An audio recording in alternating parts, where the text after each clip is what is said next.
ಕರ್ತನಿಗೆ ಶುಭಗಳು, ನಿಮ್ಮೆಲ್ಲರಿಗೆ ಶುಭಗಳು. ಚೆನ್ನಾಗಿದ್ದೀರಪ್ಪ? ನೋಡ್ರಿ, ವಿಲಾಪ ವಾಕ್ಯವು 3ನೇ ಅಧ್ಯಾಯ 22ನೇ ವಚನ. ನಾವು ಉಳಿದಿರುವುದು ಯೆಹೋವ ಕರುಣೆಯಿಂದಲೇ, ಆತನು ಕೃಪಾವರವು ನಿಂತು ಹೋಗುವು. ಅಲ್ಲಿ ಏನು ನಡೆಯಿತು? ಎಷ್ಟು ಶೋಧನೆ, ಎಷ್ಟು ಬಾಧೆ. ಯೆರೂಸಲೇಮ ಬಾಗಿಲುಗಳು ಸುಟ್ಟೋಗ್ಬಿಟ್ರು. ನೆಬೂಕದ್ರೆಜರ್ ಬಂದ, ಯುದ್ಧ ಮಾಡಿ ಅವರನ್ನು ಬಾನಿಸರಾಗಿ ಕರೆದೊಯ್ದ. ಅವರವರ ದೇಶಕ್ಕೆ, ಬಬುಲೋನ್ ದೇಶಕ್ಕೆ ಕರೆದೊಯ್ದು ಅವರನ್ನು ಚಿತ್ರಹಿಂಸೆ ಮಾಡಿ ಕೆಲಸ ಮಾಡಿಸೋದು, ಆಮೇಲೆ ಅವರನ್ನು ಹೊಡೆಯೋದು, ಎಲ್ಲ ಬಾನಿಸರಾಗಿ ಬಾಳೋದನ್ನು ನಾವು ನೋಡುತ್ತಾ ಇದ್ದೇವೆ. ಆಗ ಹೃದಯದಿಂದ ಮಾತು ಬರ್ತಾ ಇದೆ, ನಾನು ಉಳಿದಿರುವುದು ಯೆಹೋವನ ಕರುಣೆಯಿಂದಲೇ. ಸತ್ರು ಬದುಕಿದ್ರೂ ಯೇಸು ಕ್ರಿಸ್ತನ ಜನಾಂಗವು, ಕ್ರಿಸ್ತರು ಯಾವಾಗಲೂ ಕ್ರಿಸ್ತರ ಮಕ್ಕಳೇ. ಎಷ್ಟು ಶ್ರಮ ಬರಲಿ, ಏನೇ ಆಗಲಿ, ಕ್ರೈಸ್ತರ ಮಕ್ಕಳೇ. ಜೀವಿತದಲ್ಲಿ, ಆತ್ಮೀಯ ಜೀವಿತದಲ್ಲಿ ಜಯವೂ ಅಪಜಯವೂ ಇರ್ತವೆ, ಅಪ್ ಆ್ಯಂಡ್ ಡೌನ್ ಇರ್ತವೆ. ಎಲ್ಲ ಒಂದೇ ರೀತಿಯಲ್ಲಿ ಸಾಗೋದಿಲ್ಲ. ಇಲ್ಲಿ ಭಕ್ತನು ನಾನು ಉಳಿದಿರುವುದು, ನಾನಿನ್ನೂ ಪ್ರಾಣದಿಂದ ಉಳಿದಿದ್ದೀನಿ ಅಂದರೆ ಅದು ಯೇಸು ಕ್ರಿಸ್ತನ ಕರುಣೆಯಿಂದಲೇ. ಕೃಪಾವರವು ನಿಂತು ಹೋಗವು. ನನಗೆ ಕೃಪಾ ಕೊಟ್ಟಿದ್ದಾನೆ. ಶ್ರಮ ಕಳೆದ ನಂತರ ನಾನು ಕೃಪೆಯಿಂದ ಕೃಪೆಗೆ ಕರ್ಕೊಂಡು ಹೋಗ್ತಾನೆ ಅಂತ ಸಾಕ್ಷಿ ಹೇಳ್ತಾನೆ. ದಿನ ದಿನವೂ ಹೊಸದಾಗಿ ಒದಗುತ್ತದೆ, ನನ್ನ ಸತ್ಯದಂತೆ ದೊಡ್ಡದು. ದಿನ ದಿನವೂ ಹೊಸದಾಗಿ ಒದಗುತ್ತವೆ, ನಿನ್ನ ಸತ್ಯದ ಸಂಧತ್ಯತೆ ದೊಡ್ಡದು. ಸತ್ಯವಾಗಿ ನಡೀರಿ, ಧೈರ್ಯವಾಗಿರ್ತೀರ. ಸುಳ್ಳು ಹೇಳೋದು ಬೇಕಾಗಿಲ್ಲ. ಅದು ಸುಳ್ಳು ಹೇಳಿದ್ರೆ ಒಂದಕ್ಕೊಂದು ನೀನು ಸುಳ್ಳುಗಾರನಾಗ್ಬಿಡ್ತೀಯ. ಬೆಲೆ ಇರುವುದಿಲ್ಲ. ನೀನು ಒಂದು ದೋಷಿಯಾಗಿ ನಿಂತ್ಕೊಂಡ್ಬಿಡ್ತೀನಿ. ನಿನ್ನ ಮನಸ್ಸಾಕ್ಷಿಗೆ ನೀನು ಶುದ್ಧಿ ಆಗೋಕ್ಕಾಗಲ್ಲ. ಯಾವುದೋ ಒಂದು ನಿನ್ನನ್ನು ಸುತ್ತಾಕ್ಬಿಡ್ತಾ ಇರುತ್ತೆ. ನಾನು ಮೋಸ ಮಾಡಿದ್ದೀನಿ, ಅವರಿಗೆ ಕೇಡು ಮಾಡಿದ್ದೀನಿ, ಇವರಿಗೆ ಒಳ್ಳೇದು ಮಾಡಿಲ್ಲ ಅಂತ ನನ್ನ ಚಿಂತೆ ಇರುತ್ತೆ. ಅದೇ ನೀವು ನಿಮ್ಮ ಚಿಂತೆಯ ಭಾರವನ್ನು ಯೇಸು ಕ್ರಿಸ್ತನ ಮೇಲೆ ಹಾಕಿರಿ. ಎಷ್ಟು ಪೀಸ್ಫುಲ್ ಆಗಿರ್ತೀರಂದರೆ, ಎಷ್ಟು ಸಮಾಧಾನವಾಗಿರ್ತೀರಂದರೆ, ಎಷ್ಟು ಶಾಂತಿಯಾಗಿರ್ತೀರಂದರೆ ದೇವರು ನಮ್ಮನ್ನು ಪ್ರೀತಿಸ್ತಾ ಇದ್ದಾನೆ. ಯೆಹೋವನು ನನ್ನ ಪಾಲು. ಏನ್ರಿ, ದೇವರೇ ನಮ್ಮ ಪಾಲು. ನಮ್ಗೆ ಆಧಾರ ಏನಾದರೂ ಇದ್ದರೆ ಅದು ದೇವರೇ, ಯೇಸು ಕ್ರಿಸ್ತನೇ. ಆದ ಕಾರಣ ಆತನನ್ನು ನಿರೀಕ್ಷಿಸುವೆನು ಎಂದು ನನ್ನ ಅಂತರಾತ್ಮವು ಅಂದುಕೊಳ್ಳುತ್ತೆ. ನಾನು ನಿರೀಕ್ಷಿಸ್ತೀನಿ. ಶ್ರಮೆಯಲ್ಲಿದ್ದೀನಿ, ಬಾನಿಸರಾಗಿದ್ದೀನಿ, ಕಷ್ಟದಲ್ಲಿದ್ದೀನಿ, ನಾನು ನಿರೀಕ್ಷಿಸ್ತೀನಿ. ಇಂದಿನ ದಿವಸ ಡ್ರಗ್ಸ್ ಹಾಕೋರು, ಅಡಿಕೆ ಎಲೆ ತಿನ್ನೋರು, ತಂಬಾಕು ಹಾಕೋರು, ಕುಡಿಯೋರು, ವ್ಯಭಿಚಾರ ಮಾಡೋರು, ಅವರವರ ಬಂಧಕಗಳಲ್ಲಿ ಸುತ್ತಾಕೊಂಡ್ಬಿಡ್ತಾ ಇದ್ದಾರೆ. ಯಾರು ಈ ಬಬುಲೋನ್ ರಾಜ ಅಂದರೆ ಯಾರು? ಸೈತಾನನು. ನಾವು ಹೋರಾಡುತ್ತಿರುವುದು ಆಕಾಶ ದುರಾತ್ಮ ಸಮೂಹಗಳಿಂದ, ಈ ಲೋಕನಾಥನಿಂದ.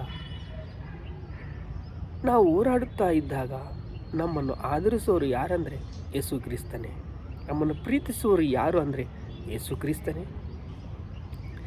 ನಾನು ನಿರೀಕ್ಷಿಸ್ತಾ ಇದ್ದೀನಿ, ನಿರೀಕ್ಷಣೆ ಇಟ್ಟಿದ್ದೇನೆ ನನ್ನ ದೇವರ ಮೇಲೆ.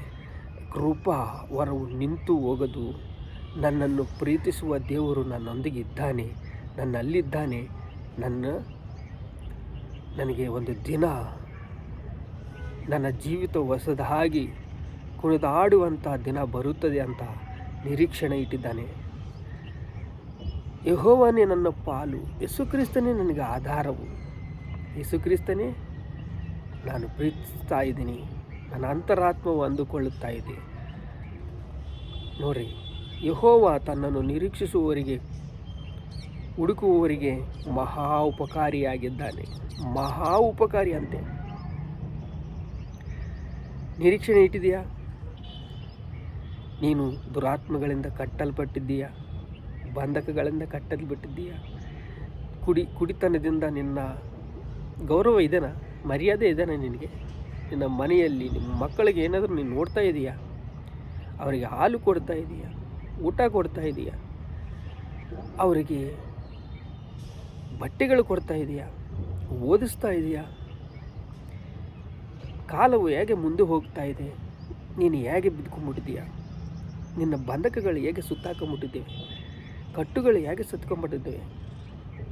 ಆದರೆ ಇಲ್ಲಿ ಭಕ್ತನು ಹೇಳ್ತಾ ಇದ್ದಾನೆ, ನಾನು ಯೆಹೋವಕ್ಕೋಸ್ಕರವೇ ನಿರೀಕ್ಷಿಸಿಕೊಂಡಿದ್ದೇನೆ, ನನ್ನ ಅಂತರಾತ್ಮವು ಅಂದುಕೊಳ್ಳುತ್ತಾ ಇದೆ. ಯೆಹೋವ ತನ್ನನ್ನು ನಿರೀಕ್ಷಿಸುವವರಿಗೆ, ತನ್ನನ್ನು ಹುಡುಕುವವರಿಗೆ ಮಹಾ ಉಪಕಾರಿಯಾಗಿದ್ದಾನೆ. ಮಹಾ ಉಪಕಾರಿ ರೇ. ಶ್ರೇಷ್ಠವಾದ ಬಹುಮಾನ ನಮಗೆ ಸಿಗುತ್ತೆ, ಇಂದಿ ಭೂಮಿಯಲ್ಲೇ ಸಿಗುತ್ತೆ. ಸಮಾಧಾನ ಇರಬೇಕು, ತಾಳ್ಮೆ ಇರಬೇಕು, ವಿನಯ ಭಾವ ಇರಬೇಕು. ಅದು ಆಯ್ತು ತಗೊಳ್ಳೋ, ಏನಾಯಿತು ಈಗ, ನಮಗೆ ಮುಂದೆ ಒಳ್ಳೆಯ ದಿನ ಬರ್ತಾ ಇದ್ದಾವೆ ಅಂತ ನಿರೀಕ್ಷಣೆಯಲ್ಲಿ ಬರಬೇಕು. ಒಂದು ಶಿಲ್ಪಿಯನ್ನು ಕೆತ್ತಿ ಕೆತ್ತಿ ಕೆತ್ತಿ ಕೆತ್ತಿ ಅಂದ ಆಕಾರ, ಅದರಲ್ಲಿ ಆಕಾರವನ್ನು ತಿಳಿಯುವವರೆಗೂ ಆ ಶಿಲ್ಪಿ ಕೆತ್ತೋನು ಎಷ್ಟು ಶ್ರಮೆ ಪಡ್ತಾನೆ ನೋಡ್ರಿ. ಹಾಗೆ ದೇವರು ನಿನ್ನನ್ನು ರಚಿಸುವುದರಲ್ಲಿ, ನಿನ್ನ ಪ್ರಕಾರಗಳು ರಚಿಸುವುದರಲ್ಲಿ, ನಿನ್ನ ಸರಿಹದ್ದುಗಳು ರಚಿಸುವುದರಲ್ಲಿ, ನಿನ್ನ ಭಾಷೆ, ನಿನ್ನ ಉತ್ಸಾಹ ಗಾನಗಳು, ನೀನು ಎಲ್ಲೆಲ್ಲಿ ಇರಬೇಕು, ಏನೇನು ಮಾಡಬೇಕು, ಹೆಂಗೆ ನಡಿಬೇಕು, ಹೆಂಗೆ ನುಡಿಬೇಕು ಅಂತ ನಿನ್ನನ್ನು ಸರಿ ಮಾಡಬೇಕು ಅಂತಂದು ದೇವರು ಮುಂದೆ ಒಳ್ಳೆ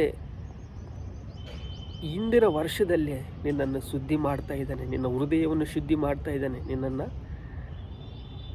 ಪಾತ್ರೆ, ಬಂಗಾರವನ್ನು ಪಾತ್ರೆಯಲ್ಲಿ ಹಾಕಿದಾಗ ಅದರ ಮಲಿನ ಹೊರಗೆ ಬರುತ್ತೆ. ಹಾಗೆ ನಿನ್ನನ್ನು ಶುದ್ಧಿ ಮಾಡಿ ಮಾಡಿ ಮಾಡಿ ನೋಡ್ರಿ, ಯೆಹೋವನು ತನ್ನನ್ನು ನಿರೀಕ್ಷಿಸುವವರಿಗೆ, ಹುಡುಕುವವರಿಗೆ ಮಹಾ ಉಪಕಾರಿಯಾಗಿದ್ದಾನೆ. ಯೆಹೋವನು ರಕ್ಷಣಾ ಕಾರ್ಯವನ್ನು ಎದುರು ನೋಡುತ್ತಾ ಶಾಂತವಾಗಿರುವುದು ಒಳ್ಳೆಯದು. ಶಾಂತವಾಗಿ ಇದ್ದರೆ ನಿನಗೆ ಶಾಂತಿ ಸಿಗುತ್ತೆ, ಕೃಪೆ ಸಿಗುತ್ತೆ.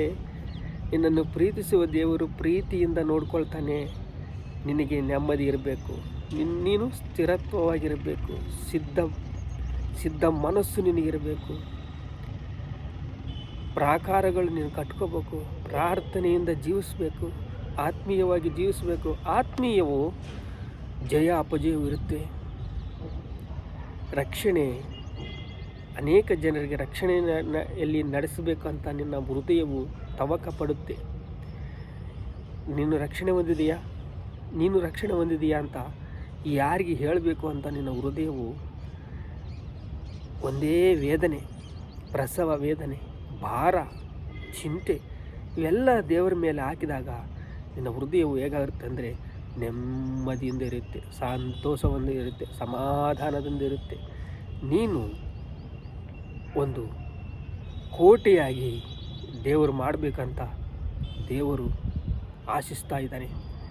ದೇವರ ಉದ್ದೇಶವಾಗಿದೆ, ದೇವರ ಸಂಕಲ್ಪವಾಗಿದೆ. ಅದಕ್ಕೆ ನೀನು ಮನಸ್ಸು ಕೊಡ್ತೀಯ, ಜೀವಿತವನ್ನು ಅರ್ಪಿಸ್ಕೊಳ್ತೀಯ, ನೀನು ಸಜೀವ ಯಾಗನಾಗಿ ದೇವರಿಗೆ ಅರ್ಪಿಸ್ಕೊಳ್ತೀಯ.